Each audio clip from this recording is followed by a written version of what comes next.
Əyyad Aran elə sən idin deyən ki, Azərbaycan xalqı yaxşı yaşayır.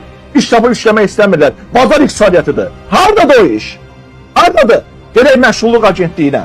Gedək istənilən işsizi mən sizinlə bərabər aparım məşğulluq agentliyinə. Məşğulluğa aparım.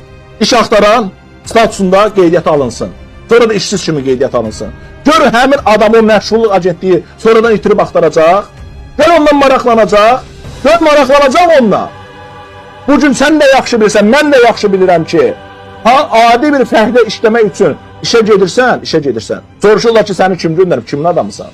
Mən vaxtı ilə gəlmişdim Milli Məclisə, həbsdən çıxanda, mərhum Hadi Rəcəblinin yanına, deputat Hadi Rəcəblinin yanına gəlmişdim mən. Və ondan mən soruşurdum, mən bir məhkum kimi, həbsdən çıxan bir məhkum kimi, sosial adaptasiya olmaq istəyirəm. Bununla bağlı qanun qəbul olunub. Amma bu qanun niyə işlək deyil? Bu qanun icrası ilə bağlı dövlət büdcəsindən vəsait ayrılıb. Hara ayrılıb o vəsait? Hardadır o vəsait? Niyə sosial adaptasiya müəssisələri səmərəli adekvat fəaliyyət göstərmirlər? Niyə cəza çəkmə müəssisələrindən çıxan şəxslərin dərhal işlə təmin olunması prosesində səmərəlilik və keyfiyyət təmin olunmur? Kim ki içəridə yatıb, həbsdə olub deyənə, onu heç yerdə işə qəbul eləmirlər ki, nədir bu adamın məhkumluğu olur. Və bununla bağlı gör ki, sosial adaptasiya haqqında qanun var. İşləmir qanun. Qanun işləmir.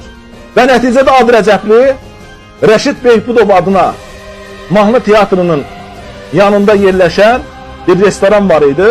Məni həmin restorana göndərdi. Kimin restorandır bu restoran? Oğlunun restoranıdır. Tural Rəcəblinin restoranıdır. Getdim həmin restorana mən. Gəlmişəm. Özümü təqdim elədim. Nə iş gəlsən burada? Kassir. İş saatı nə qədərdir? 13 saat. Gündəlik maaş nə qədərdir? 10 manat. Hadi Rəcəblinin oğlunun restoranında mənə təklif edirən iş buydu. Gündəlik 13 saat işləyəcəksən və 10 manat buradan məvacib alacaqsan. Deputatın özünün oğlunun kafesində. Mən bunları görüb yaşamışam hamısını. Hamısını mən yaxşı bilirəm. Mən dəfələrlə Milli Məclisdə qəbullarda olmuşam, vətəndaş qəbullarında olmuşam.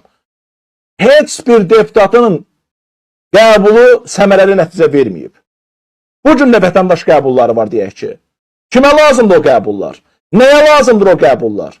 Kimə faydası var o qəbulların? Heç kimə. Sizdən bir müraciət harasa daxil olsun, yenə deyirəm, o müraciətin heç bir faydası yoxdur. Heç bir önəmi yoxdur. Və bu yaxınlarda Ombudsman aparatından Ombudsman Səbinə Əliyeva bu Heydər Əliyev adına beynəlxalq hava limanında yaradılmış o taksilərlə bağlı monopoliyanı tənqid elədi.